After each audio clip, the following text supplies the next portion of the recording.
playing music from yesteryear. This is Gold Breakfast on Radio Lab 97.1. Yes, good morning, Luton and Bedfordshire. It's me, Gary T, on Radio Lab 97.1 FM, live from here in the University of Bedfordshire. And yes, I've said many times, on the 11th of August, please put that date in your diaries, there is a big mental health awareness event here at the Postgraduate Centre. It's called Different Minds, and it's all about bringing awareness around mental health issues. Let people know that if you're not okay, that's okay. And also the services there will be there to show support and to let you know that you are not alone. Now, one of the statistics we found was that 125 people in 100,000 across Luton end up going to the emergency services for mental health reasons. Now, that is more than double than anywhere in the country. Now, why is that? We're going to be looking into that. I am so blessed today because the whole point of this event is to make money for Mind in Luton. So it's an outreach project for Luton alone. Yes, they want to get a little cafeteria up and going, a little young people's cafeteria. I'm so blessed today to have with me Steve from Mind. Good morning, Steve. Good morning.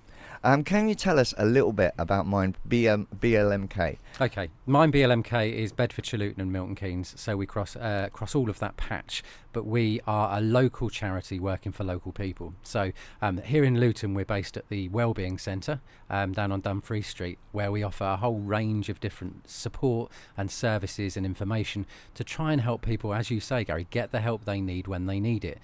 Stigma is a massive issue with regard to mental health. People still don't feel comfortable to talk about it.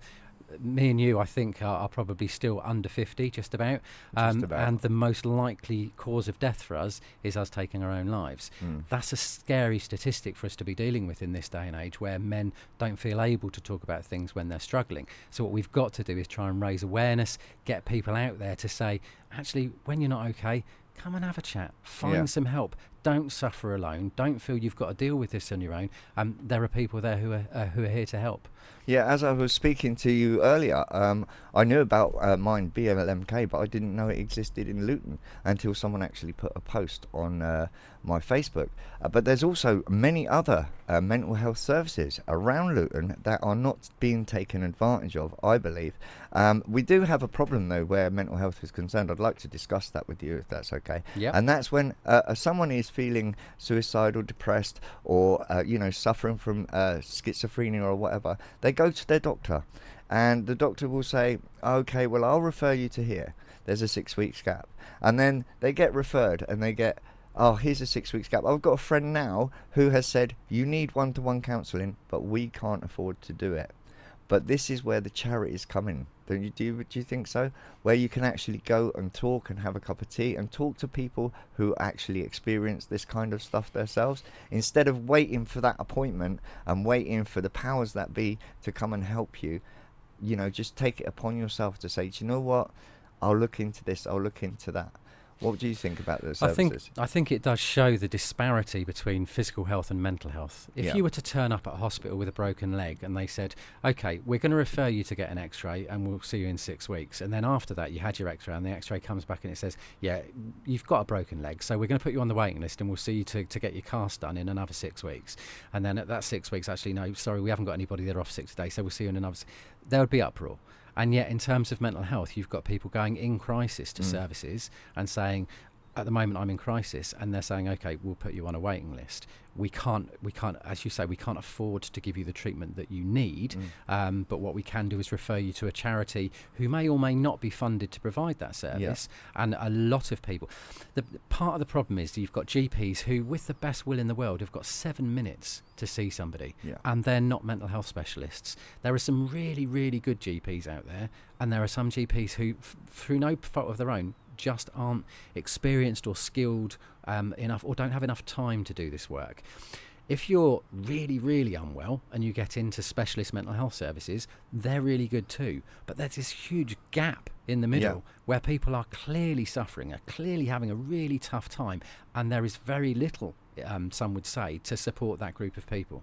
And that's where, as you have suggested, Gary, that the third sector, the charities, the community groups, the churches, the faith groups, the mosques, all of those people offer those services that help people just hang on really, while they're waiting for that specialist help to come. Yeah, so the whole point about it is that you really need to talk about this. You can't sit there, suffer in silence, suffer alone, because there's so many people that do that. And they're the ones that it's stated that there's 75% of people will suffer mental health issues in their life. Actually, what I'm trying to do is get to the 25% that aren't on those statistics because they're not talking about it. These are all people that have referred themselves to this, to that, to the other. I want to tell the listeners today, you know, if you're not feeling okay, that is okay, because I've been there myself. I've been suicidal at a very, very young age. And if at that time in my youth, someone was there to say, do you know what, that's normal, it's okay, you're not different, you're not alone, I don't think my path would have been a lot different. You've got when you say about the service in Luton, because I've been there, and got to say a great thank you to Glenys for introducing to me, and I hope she enjoys whatever it is she moves on to do. But I was seeing the people in there, and it was very homely, very welcoming. It was, everyone in there was actually active and doing something. And we know, like, for depression, that's one of the things is having activity. Would you like to just explain some of the activities that actually happen in Mind in Luton? Okay, so yeah, we've got the Wellbeing Centre, and that houses a whole heap of different stuff. So we've got those, as you say, those social groups where people come together a couple of times a week and just have arts and poetry and creative stuff, which gets the mind working. But more importantly, I think it brings people together. There's something very safe about sharing your experiences with people who are your peers, who have had those experiences themselves. Quite often, if you're talking to friends or family that don't know anything about mental health, they can be quite off-put. They can be quite anxious about talking about this, worried about saying the wrong thing, worried they're going to put their foot in it. Whereas actually, at somewhere like Mind, people are understanding, people are embracing, people are accepting of these things, and we'll talk quite openly about that. And that's one of the huge valuable things about somewhere like Mind, where people can come and feel safe and secure, just talking about how things are for them. We've got our Young People's Cafe, as you mentioned, Toast. At the moment, it's only running for a couple of hours on one day a week, but that's an opportunity for young people to come in and do similar. Just share their experiences, get some advice, get some information, feel secure, have some toast. Apparently, and this was news to me. I'm a bit older these days, but apparently young people love toast. So this Young People's Cafe is called Toast, and all of the branding is a piece of toast. It's all very toast focused. I didn't know about this. I mean, everybody does love a bit of toast. This has actually brought a lot up for me, and actually makes it even more pertinent that we get some money here. So listeners, please go onto the website at differentminds432. Or email us at differentminds432@gmail.com, because we want to bring money in for this, for Toast. Yes, bring money in for Toast. I like that. That's how I will be using that somewhere along the line and I will make some kind of quip with that, no doubt. But this is your chance, people, to get involved in the community. Give these young people a place to come and be able to, join together, know they're not alone, and be able to reach out to the people that they need to reach out to. Nobody needs to suffer alone. You said about this, I'm just going to look for the happiness, I think you called it.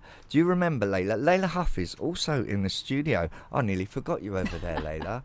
How are you doing this morning? I'm doing okay, thank you. And this happiness, do you remember who it was by? Goldfrapp, wasn't it? Goldfrapp, yes. And you said you've used this before? It's something that occasionally comes up when we need a piece of music. It's a very uplifting piece, I think. It's a bit trite, some would say, that what we're aiming for is happiness. What we aim to do as Mind BLMK is give people hope, to give people opportunity, to help them develop their potential, and to see them as individuals, really, and support them in doing what it is that they need to do. And I think that's where we differ again from the health service, where quite often if you go to your doctor and you say, I'm feeling depressed, your doctor will give you tablets, and they may make you feel better. What your doctor hasn't got time to do is to sit down and go, okay, tell me about how things are in your life. How's your house? How's your family? How's your work? How's your opportunity? How's your financial situation? Because all of those things combined feed into how your mental health is. Yeah. And you need all of those things. So you can have somebody taking as many tablets down their face as you want to, but if they're still living in inappropriate housing where there's damp and insects and antisocial behaviour with no money and no future, they're still going to feel depressed. Yeah. And it's really important that we accept that. Just one thing before I play this is that is another big bugbear of mine, and from personal experience, is if I've gone to the doctors and I've said, I'm feeling this, I'm feeling that, and they've said, I'll take some of these. Yeah. And they don't know that I've got a chemical imbalance in my brain. And it's not their fault. It is not their fault because they are hard-working, Absolutely. hard-working doctors and nurses, etc. But they haven't got the time to actually sit there and listen to what is really wrong, and they think they can cover it with a pill.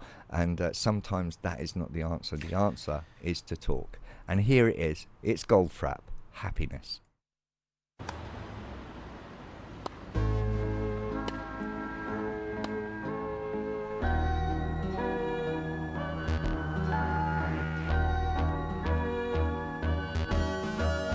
Join a group and you will find harmony and peace of mind.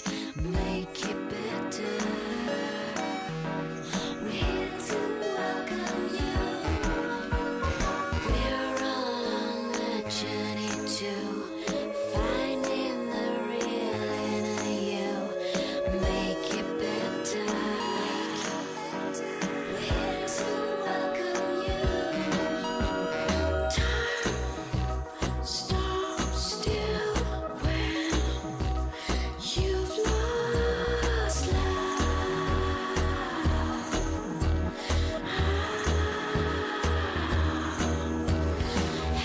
happiness.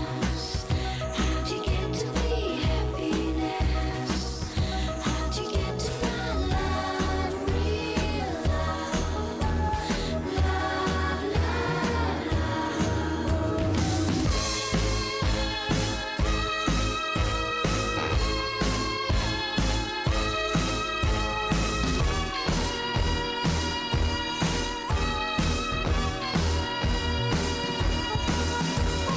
floating in the magic world. Donate all your money, we'll make it better. We're here to welcome you. Stop still when you've lost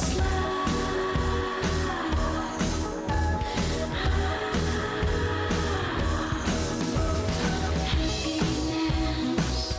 How'd you get to be happiness? How'd you get to find love, real love, love,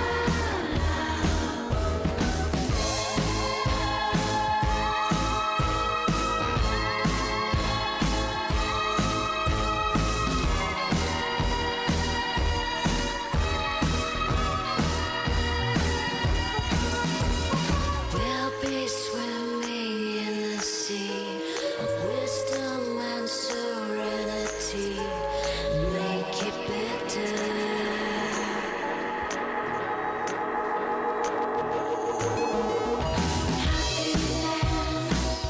How'd you get to be happiness? How'd you get to find love, real love, love, happiness. How'd you get to be happiness? How'd you get to find love, real love, love, happiness. How'd you get to be happiness? How'd you get to find love, real love, Playing music from yesteryear. This is Gold Breakfast on Radio Lab 97.1. Yes, and you're listening to me, Gary T, and it is a mental health awareness show. Yes, and I have Steve from BLMK in here in the studio, and Layla Huff is also in the studio with me. We was just talking off air there, Steve, a little bit. Something about that I'm very passionate about is about the youth. Yes. And mental health in the youth. And you've got a project, I believe, up and running, and something that's happening now. Yeah, the campaign that we're running at the moment, our Youth in Mind campaign, is absolutely about some of the challenges that young people are facing and trying to look at alternatives to what clearly isn't working in terms of what they're offered now. We've got a situation where young people's suicide is its highest level ever. There's at least 3 young people in every classroom who are experiencing a diagnosable mental health problem. Yeah. In 2014, 70% increase in A&E attendances for self-harm. Almost 1 in 5 young women report that they've self-harmed at one point. One second there, Steve. That is something that we are quite passionate about. There is no services for self-harm. No. It seems to go completely under the carpet kind of thing, and that is one of the things people can't talk about, and because it shows physical signs and people hide their arms, etc., etc. I think that's something in the future I personally we were looking into, because and hopefully at the mental health awareness event itself we'll have someone to speak on that subject, because it does go a little bit under the carpet and not spoken about. It really does. I mean, we talk about stigma in terms of mental health, which there's huge stigma, and then there's some elements of mental health which are even more stigmatized than others, and I think self-harm is absolutely one of those where actually we need to start talking about it. There are some support services out there, people like CAMS, which is Child and Adolescent Mental Health Services. They will help young people who are self-harming, but you've got to be willing to accept that help. You've got to be quite seriously self-harming before CAMS will get involved. And what we've got to do is start actually talking about well-being with much younger kids, and talk about resilience and emotions, and find ways of supporting young people to be able to deal with the pressures that they face these days. I think back to, I'm 45, so if we go back 20 years to when 30 years to when I was 15, I was doing all of the same things that young people are doing today, but what I didn't have was Facebook telling me that I should look a certain way, that the life I should have is the best life, because that's what people put on social media. You don't put, I went to work, I had something pants for tea, and then I fell asleep on Facebook. You put your best life. And what young people are facing today is the real prospect of not being able to afford a house, having to get exam results that are much better than anything that I ever got if they want to get into university, because if you don't get into university, all you've got is a McJob, as they're affectionately known at the end of it. You're going to be working until you're 70 because the government keeps putting up the retirement age. You're never going to be able to afford a house because it's £250,000 for a 3-bed terrace around here these days. All of those things. I was lucky. I left school with, not great exam results, and I've always managed to find a job, and I'm doing all right. But if I was doing it now, if I was a young person now, I would not be where I am now, and I wouldn't get to where I am now because I didn't have the exam results. I didn't go to university. I've winged my way through this basically, Gary. So I'm just a little older than you, and back in our day, you could walk into a job and actually stay there a few weeks and say, do you know what? I'm off, and then walk through another job. And it used to be so easy, but now it is so hard for people to get work. It really is. But where do you think, like we're talking about the youth, where do you think the biggest hole is? Because for me, where addiction's concerned and other mental health issues, I think it's between the age of 11 and 15 that are the people that are slightly ignored.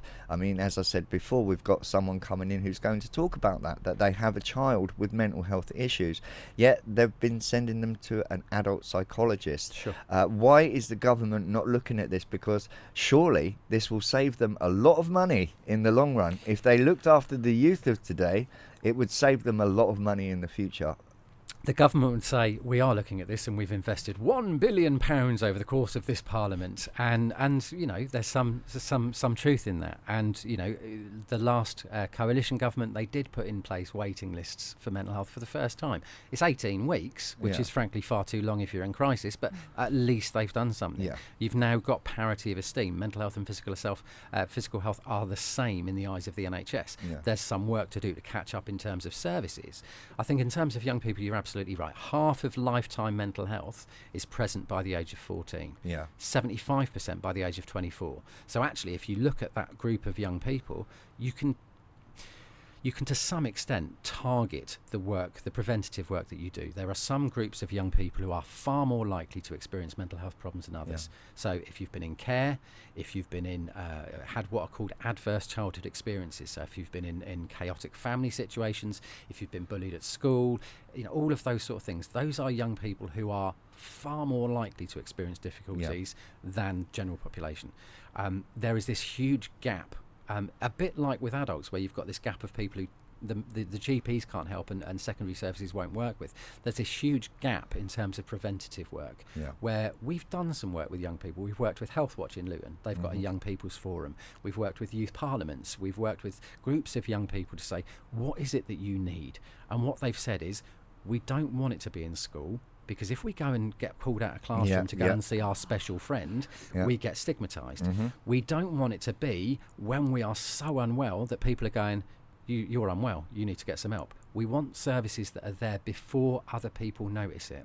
We want them community-based. We want them accessible. We want them to be a variety of things. We don't want to be just sitting in a clinician's office with a man in a white coat in a health centre being told to take some tablets. We want to be able to talk to people. We want to be able to talk to people who have similar experiences to us. We want to be able to do things that, there was a brilliant article in the newspapers late last week which showed the benefit of artistic creativity on mental health. It's really, really good for your mental health. Physical activity, really, really good for your mental health. So all of those things. So the idea of Youth in Mind is that we bring all of these things together so that we can work with, let's say, Mike. Mike comes to us. Mike's 18.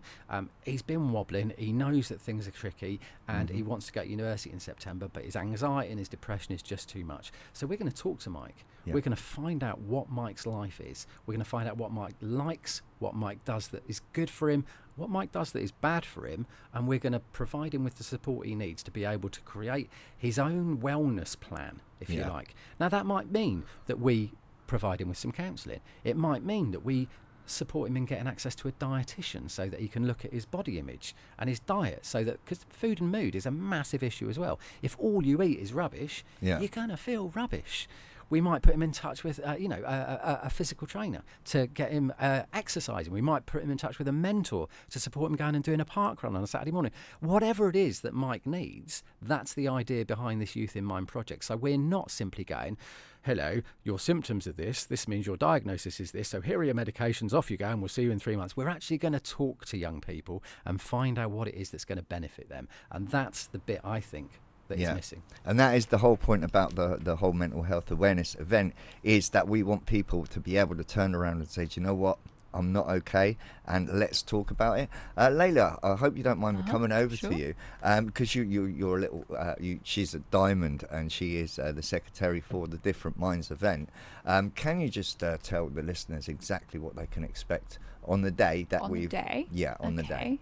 Well, we are going to be having some stalls full of local Luton-based services. So we have people such as Mind BLMK in Luton. We've got Penrose, the Counselling Foundation. We have, from a little further afield, we have Teenagers with Experience. Which is going to be amazing. I'm really looking forward to them talking. Relates entirely to what you guys were talking about, because it is run by teenagers for teenagers. Brilliant. And so these are literally, we have services like that. These are literally teenagers with experience, aren't they? We have also got a lot of entertainment as well, haven't we? Yes, we have a young 17-year-old singer who is very talented. He will be sharing his own experiences with mental health problems, cyberbullying, that kind of thing. We'll be having spoken word. So we'll be having Ty and Shifa. It will also be we're hoping to have a comedian, which would be brilliant, and we're also going to be having guest speakers as well from some of the organisations and from the general public, the community of Luton, sharing their experiences. And this will all be going live on Radio Lab 97.1 in 1FM.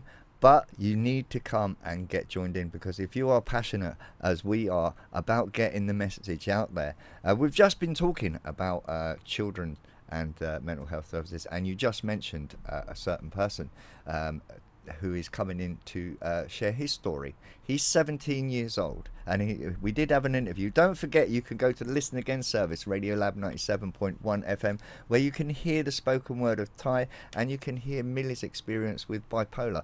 That is on Saturday. That was on Saturday morning. You can go to the Listen service again and listen to that. But this young man who is coming in to entertain us, who suffered seriously from cyberbullying, sent him into depression, sent him almost to suicide. Believe it or not, this is the guy singing right now, Dance with My Father Again.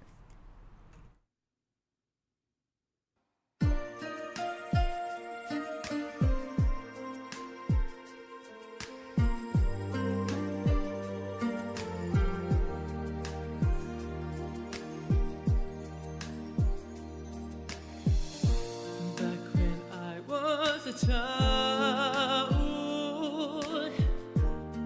before life removed all the innocence, my father lift me high and danced with my mother and me, and then spit me out till I fell asleep. Then up the stairs he would carry me, and I knew for sure I was loved. If I could get another chance, another walk, another dance with him, I'll play a song that will never ever end, 'cause I love to dance with my father again. Ooh,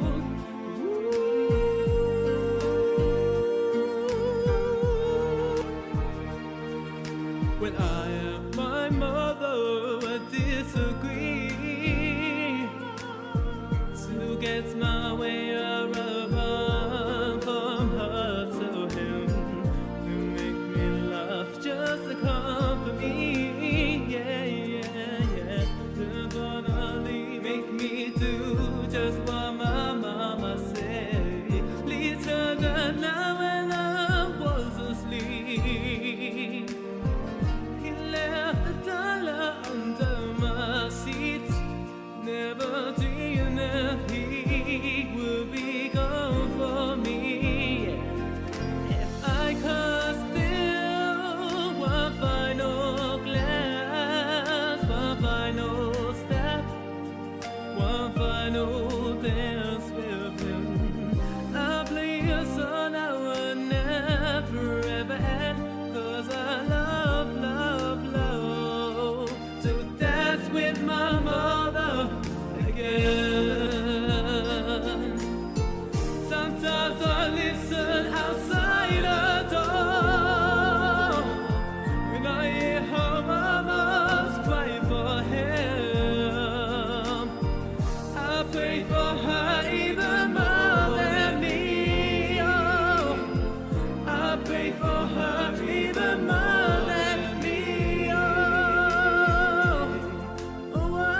Yes, that's the amazing Louis Danzo. He will be at the Mental Health Awareness event here on the 11th of August 2017. It's going to be amazing.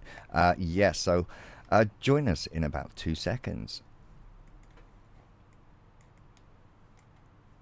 Playing music from yesteryear. This is Gold Breakfast on Radio Lab 97.1.